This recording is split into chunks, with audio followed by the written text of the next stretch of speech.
ఎందుకు కరీంనగర్లో అయినా నల్గొండలో అంతటైనాయి, ఇక్కడ ఎందుకు కాలేదు? అక్విజిషన్ బాధ్యత ఎవరిది? పాత్ర ఎవరిది? రాష్ట్ర ప్రభుత్వం ఎవరుండే?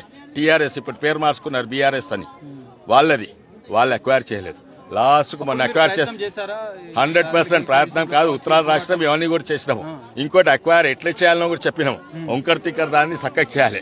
వాళ్ళు ఒంకర్ తిక్కర్ దాన్ని అట్లనే వెడల్పు చేసి అక్వైర్ చేసిండు. ఎందుకు? వాళ్ళ రియల్ ఎస్టేట్ ఇంట్రెస్ట్. అట్లనే వెడల్పు చేస్తే వందలాది ఏండ్ల మర్రి చెట్లు పోతున్నాయి.